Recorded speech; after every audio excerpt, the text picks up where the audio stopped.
Yes, I am a farmer in the United States, in the state of Iowa. My husband just finished harvesting organic corn, and when I get back this weekend, I will finish harvesting the apples in our orchard, and I plan to plant a few crops in a fall garden.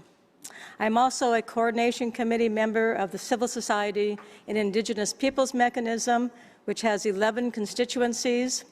I am here to bring my perspective as a farmer and a woman on price volatility and social protections, and to amplify the voices of social movements, especially those of family farmers and peasants. It is important to recognize that the negative impacts of price volatility are broad and are evident in rural communities and urban households alike. For this monitoring exercise, we collected evidence from our constituencies and drafted a report that is available on the CSIPM website. I invite you to check it out.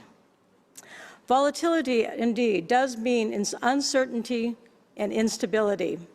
And volatility within a food system impacts food security.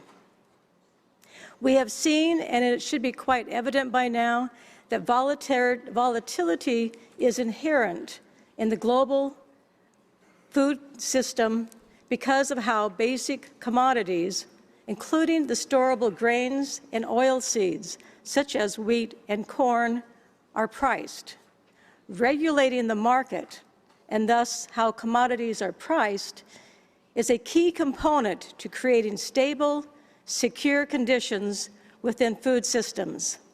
Public policies for strong social protections will always be critical. However, when we regulate the market and reduce the occurrences of price volatility, social protections will be necessary less often and will be less costly to governments. We should acknowledge that the governance of agricultural commodity markets in many country contexts have been on a deregulatory trend for decades, and this is a political decision at the national and international levels.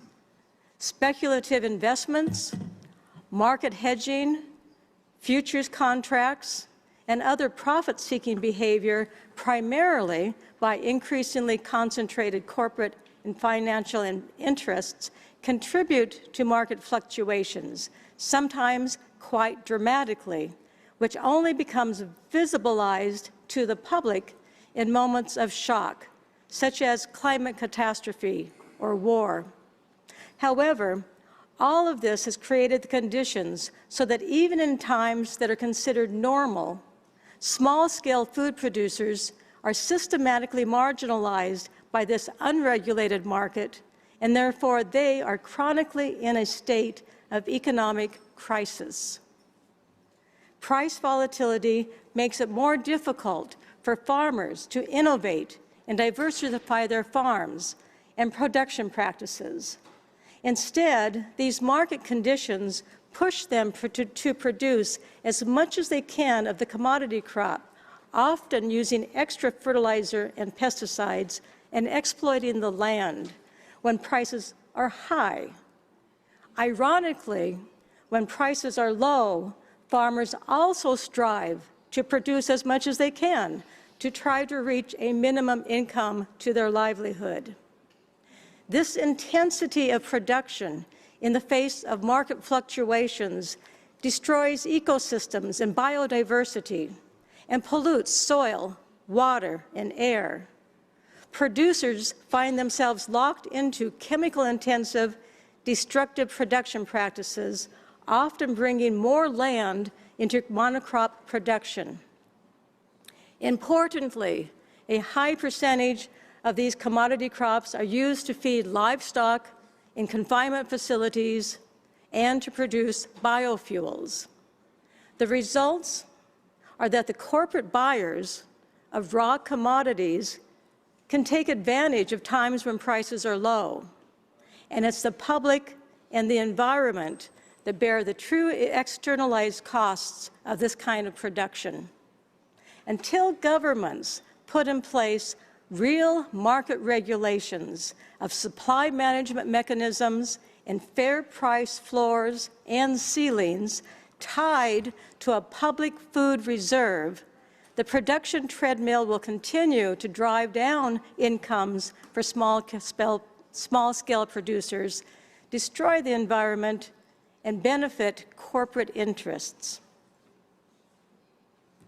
As CSIPM, for a long time, we have been demanding common sense and evidence-based solutions to the drivers and impacts of price volatility and to advance food sovereignty.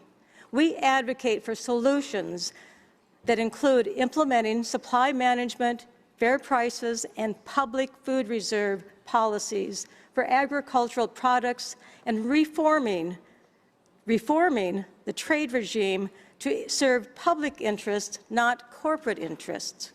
We also take the system-wide view and advocate for transitioning to agroecology, developing territorial markets, reversing corporate concentration, enforcing legal instruments to ban financial speculation on land and commodities, and scaling up public institutions and services, combating food insecurity, and protecting and ensuring the human right to food.